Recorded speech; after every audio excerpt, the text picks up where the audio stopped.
Good morning students. In this class we are going to discuss about hygroscopy in our lesson number 9. Okay. Hygroscopic is nothing but absorption of moisture. உங்களுக்கு தெரியுமா presence of water molecule is called moisture. Okay. Actually we are know very well gas means only gas molecules present in that particular matter. Okay. So but moisture means it has some water molecule present in that matter. Okay. That property is called hygroscopy.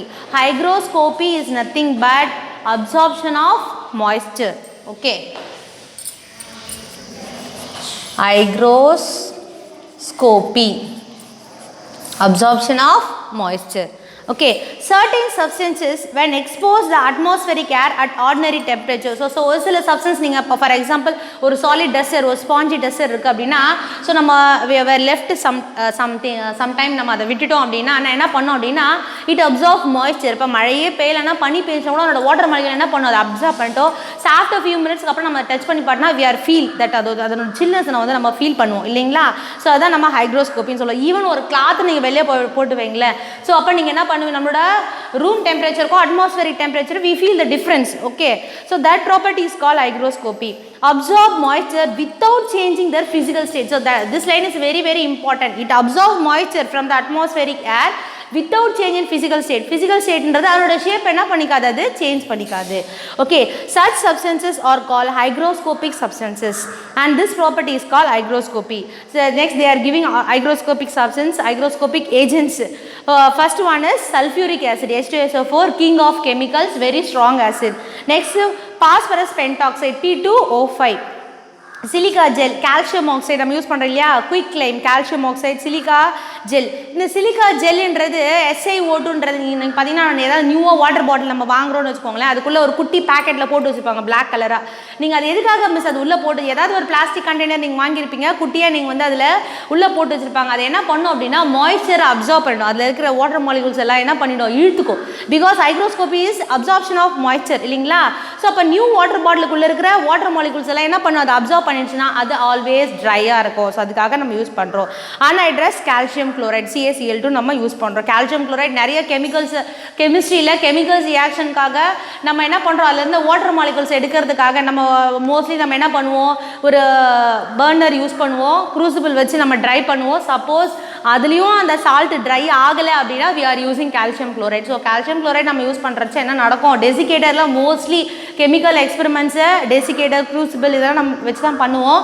So டெசிகேட்டருக்குள்ளே calcium chloride தான் use பண்ணுவோங்க. அதில் இருக்கிற மாய்ஸ்சர்லாம் வந்து அது வந்து இழுத்துரும். Okay, next deliquescence. Deliquescence is nothing but இப்போ நம்ம hygroscopy is related to deliquescence because hygroscopic means absorption of moisture, but deliquescence என்ன பண்ணும், but does not change their physical state. அதோட physical state அது சேஞ்ச் பண்ணிக்காது. but deliquescence is nothing but moisture observe பண்ணிடும், அதுக்குள்ளேயே கரைஞ்சு போயிடும். ஸோ அதுதான் அங்கே சொல்லுவாங்க. certain substances which are so hygroscopic is nothing but very very அதுக்குள்ளேயே மாய்ஸ்சர் இழுத்துட்டு அதுவே கரைஞ்சு போயிடுது. Okay, when exposed to the atmospheric air at ordinary temperature absorb enough water and get completely dissolved. water molecule absorb பண்ணிட்டு கம்ப்ளீட்டாக வந்து dissolve ஆகிடும். such substances are deliquescent substance and this property is called deliquescence. So அதான் நம்ம சொல்கிறோம். next they are giving the example for deliquescence. What are the conditions? First, the temperature is low, atmospheric வந்து humid is nothing but it contains moisture. Calcium chloride, caustic soda நம்ம use பண்ணல, sodium hydroxide NaOH தான் caustic சோடான்னு சொல்லுவோம், KOH caustic potash அப்படின்னு சொல்லுவோம். Okay, caustic potash KOH and ferric chloride FeCl3. And next so இதோட உங்கள் லெசனோட தியரி பார்ட் வந்து ஓவர் ஆகுது. Next they are giving the difference between hygroscopic and deliquescence. ஒரே ஒரு சிம்பிள் தான், இதுவும் மாய்ஸ்சர் அப்சர்வ் பண்ணும், அதுவும் மாய்ஸ்சர் அப்சர்வ் பண்ணும், பட் இது அதோட ஃபிசிக்கல் ஸ்டேட்டில் சேஞ்ச் ஆகாது. இது என்ன பண்ணும், கரைஞ்சு போயிடும். எதுனா டெலிக்வசன்ஸ். ஓகே, அதெல்லாம் கொடுத்துருக்காங்க. நெக்ஸ்ட் இது வந்து சாலிட் அமார்ஃபஸ் சாலிட் லிக்விடாக இருக்கலாம், இது வந்து கிறிஸ்டலைன் சாலிடாக இருக்கும்னு கொடுத்துருக்காங்க. Next problems very very important. Okay, problems கண்டிப்பாக உங்களுக்கு கொஸ்டின் கேட்பாங்க. நான் ஒரு 2 ப்ராப்ளம்ஸ் உங்களுக்கு போடுறேன், மிச்சம் நான் எக்ஸாம்பிள்ஸ் வந்து உங்களுக்கு சொல்கிறேன். ஓகே, ஃபர்ஸ்ட் ஒன்று problem 1, 1.5 gram of solute solute which is nothing but it is a solid state இல்லைங்களா 1.5 gram of solute is dissolved in 15 gram of water. So water அப்படினாவே it is a solvent. நீங்க தனியா ஒரு question நம்ம read பண்றோம் அப்படினா நம்ம solute தனியா solvent தனியா செப்பரேட் பண்ணிடணும். அப்பதான் நம்ம ஈஸியா வந்து கால்குலேஷனுக்கு வந்து ஈஸியா போட முடியும். To form a saturated solution at 298 Kelvin, find out the solubility of the solute at that temperature. Solubility is nothing but mass of solute divided by solvent into 100. So solute oda mass நம்ம என்ன பார்த்த क्वेश्चनல நமக்கு என்ன கொடுத்திருந்தாங்க 1.5 gram divided by solvent வந்து 15 gram into 100. So இது மாதிரி ஒரு டிஜிட் தள்ளி பாயிண்ட் இருந்தா மேலே கீழே நம்ம என்ன பண்ணுவோம் 10 ஆல மல்டிப்ளை பண்ணிக்குவோம். அப்பதான் நமக்கு ஈக்குவலா வந்து நமக்கு கிடைக்கும் ஆன்சர். அதனால ஓகே into 100.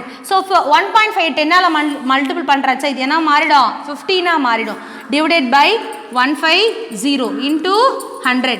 இந்த 0 க்கு இந்த 0 நம்ம கேன்சல் பண்ணலாமா? இந்த 15 க்கு இந்த 15 என்ன ஆச்சு? கேன்சல் ஆச்சு. So the answer is 10 gram. That's all. This is the solubility. Listen, mass percentage formula இல்ல. Mass percentage என்ன யூஸ் பண்ணோம்? Mass of solute divided by mass of solution into 100 formula நம்ம யூஸ் பண்ணோம் இல்லையா? இது வந்து நம்மளோட solubility formula. Solute by solvent into 100. And next நீங்க செகண்ட் சம்ம பார்த்தா உங்களுக்கு தெரியும். Find the mass of potassium chloride. அங்க அவனே வந்து KCl ஓட வேல்யூ கொடுத்துட்டு இருப்பான். 37/100 கொடுத்துட்டு இருப்பான். எவ்வளோ கிராம் 60 gram of water. இது மாதிரி क्वेश्चनக்கு அந்த 37/100 அப்படியே போட்டு into 60 ஆல மல்டிப்ளை பண்ணிடணும். ஆல் தி ஆன்சர் முடிஞ்சு போச்சு. ஓகே இதுக்கு வந்து நம்ம ஃபார்முலாலாம் யூஸ் பண்ண தேவையில்ல. This is the trick. And next volume percentage அதாவது மாஸ் பர்சன்டேஜ் கொடுத்துருப்பான் ப்ராப்ளம் 1 2 இதை நீங்கள் ஒர்க் அவுட் பண்ணுங்கள் ஸ்டூடெண்ட்ஸ். ஒர்க் அவுட் பண்ணிவிட்டு எனக்கு வந்து இந்த வீடியோ அப்லோட் ஆனதுக்கு அன்றைக்கி நீங்களே போட்டு பார்த்துட்டு நீங்கள் அந்த போட்டு பார்த்தீங்களா அதை வந்து எனக்கு சென்ட் பண்ணி விடுங்க. சப்போஸ் உங்களுக்கு ஏதாவது டவுட் இருந்தால் மிஸ் இந்த கொஷின் வந்து எங்களுக்கு டவுட் மிஸ் அப்படின்னு நீங்கள் போட்டு விடுங்க. அதை வந்து நான் உங்களுக்கு எடுத்து அனுப்புகிறேன். Okay that's all. This lesson number 9 is over. Thank you students.